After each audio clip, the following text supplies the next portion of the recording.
I am Professor Gurudat, Director School of Law, Jagdan Lake City University, Bhopal. I wish to share my little knowledge or experience or my study on the Constitution of India. Well, our Constitution is known for its unique qualities. I will discuss the unique qualities of this Constitution afterwards. However, without looking at the historical aspects of the Constitution, it is difficult for us to understand the nuances of the Constitution. Why? Without history, any part of discipline, any study on any aspect is incomplete. We need to know what was the root cause, what happened, how did it grow. Yes, we need to know. And another thing, history is not just interesting, sometimes it is painful too. Lots of people have sacrificed for the development of an institution. It is not just in India, anywhere you go. Normally, what happens when you look into the Constitution, a study on Constitution, obviously we go for a comparative study with the Constitution of United Kingdom and the Constitution of USA. We can't forget them at all because of their contribution towards the development of whole constitutionalism all over the world. In fact, we should be open enough to accept the hard truth that the contribution of a Constitution of America as well as the Constitution of UK, though they are opposite so far as the functional aspects are concerned, philosophy is concerned, is immense. Almost all the written constitutions of the world, they are being influenced by these constitutions in one or the other way. And India is no exception to it. And always we should carry in our mind that we got our independence from British. It is the British who ruled us long.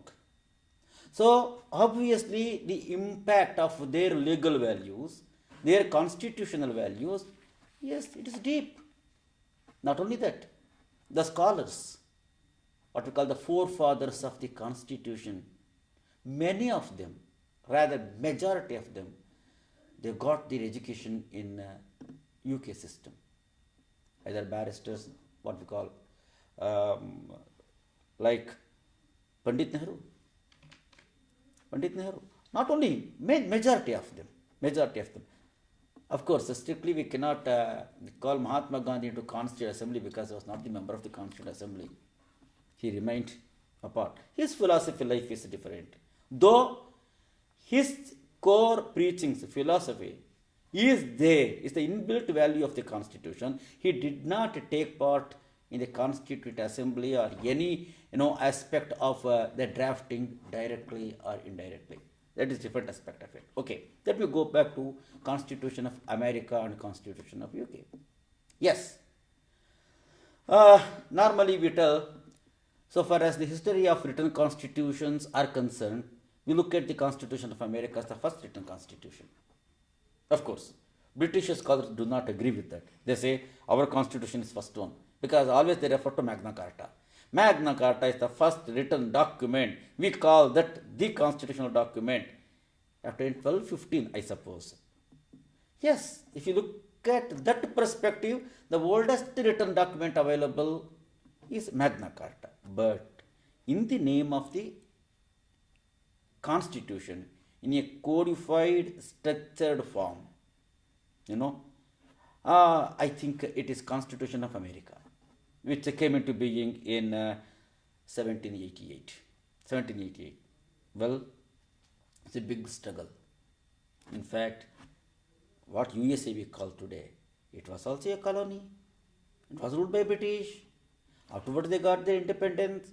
It was very difficult for them to bring all the states together.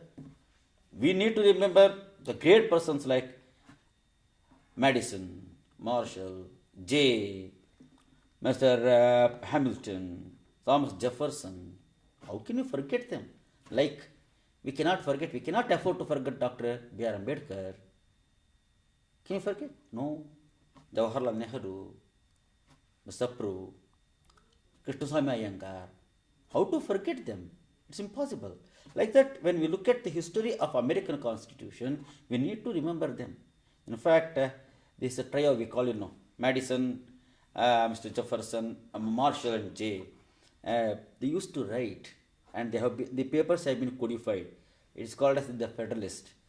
Any student on Constitution, I advise, shall read that once. Then he will understand the importance of the Constitution, the core values of the Constitution, democracy. Oh, beautiful. Anyway, whatever it is. If you come to India, from 1858 to 1947, a lot of water has flown to the bridge. Yes, why I refer that to 1858? It is 1858 wherein the Crown declared that the India comes under the direct rule of a British. Till then it was in the rule of company. Then the Crown assumed the power to act. Then afterwards, from 1958, the British assumed the direct rule. Then Councils Act came in 1861. Then again 1892. Then we know the next, the developments like Minto Morley, Chelmsford, like then a Simon Commission, then a Nehru Report, then a Round Table Conference, then 1935 Act, then a Cabinet Mission, then 1947 Act. Each stage is important. Each stage is important, very, very important, not only in the history of freedom struggle, but for the constitution development also. In one or the other way, all these enactments, what we call Government of India Act, 1919 or 1935, they do have direct contribution towards the present constitution of India. We cannot forget them. Whether it is a principle of hierarchy or whatever it is, we do have the relics of those laws. Anyway, especially when we look at the Government of India Act 1935, many people tell this 1935 Act it has got its rebirth in the Constitution of India. Anyway, I don't want to discuss much on that. There are arguments pro and against this 1935 Act. But very important act is 1947 Act. Why? Reason is this. Many friends, they think that we got independence in 1947, August 14, but we celebrate it on August 15. All of a sudden. No. Constituent Assembly was constituted before. If you look at the history, in 40s itself, 1940, 42 itself, when the British government had determined to give independence to India, of course, stage by stage, step by step. It was already hinted. Fine. Then World War came. We know the effect of World War. Then afterwards, then Congress, Indian National Congress, very firm. We don't want anything except full freedom. Of course, before that. Okay, you get the constitution. You get the independence. How do you rule? Is there any guide? Are there any guidelines? Then you cannot have 1935 Act or some other act as your constitution and run India. Then we should remember one interesting thing. The concept Constituent Assembly was very first used by Mr. M.N. Roy. He was a known communist. He's a known communist. Of course, people mislead communists. The moment you say communist, he is opposite to democracy and democratic principles. No, it is different. Just a person happens to be a communist, he need not be afraid of, or he need not oppose democracy or democratic principles. Okay, whatever it is, that is a separate area of discussion. Mr. M.N. Roy, a known communist, he first used that in 1934. So, need to go for a constituent assembly. Then that idea was hijacked by Congress. They said, we want this. Anyway, it's a good story. Whatever it is, if something good comes from some corner, nothing wrong in accepting it. But the only thing is, the courtesy demands you should acknowledge it. Okay? Anyway, Indian National Congress, they adopted this. Constituent Assembly, we want to go for this. Fine. Then what happened? In 1946, that is 16th May, uh, on the basis of the cabinet mission, the Constituent Assembly was now started. In July, August, somewhere in 1946, elections were held, and with the 296 elected representatives, the Constituent Assembly came into being. But unfortunately, what happened? What happened in that, you should know, around 208 members from Indian National Congress won, and around 73 members from Muslim League won. By then, unfortunately, Hindu-Muslim riot, it was the peak in fighting. We know it very well.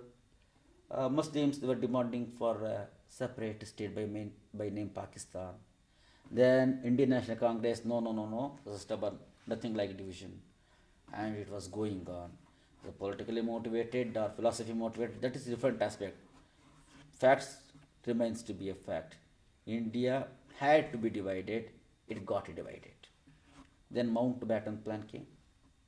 By virtue of Government of India Act 1947. In fact, originally, British had a thought to declare independence by June 1948. It got advanced before. In 1947 itself, we got independence, a little before. Anyway, whatever it is. Through that act, India got divided into two. India 1, India, that is Bharat. That's how it we start, Article 1, India is Bharat. Of course, there is a controversy. Why you call India that is Bharat? Why not Bharat that is India? I don't want to instigate that argument here. Anyway, India and Pakistan.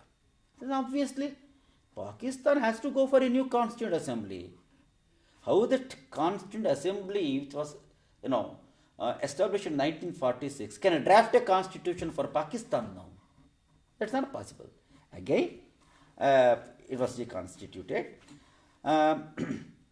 Then new elections are held with the 299 members. The Constituent Assembly came to being and it started its job.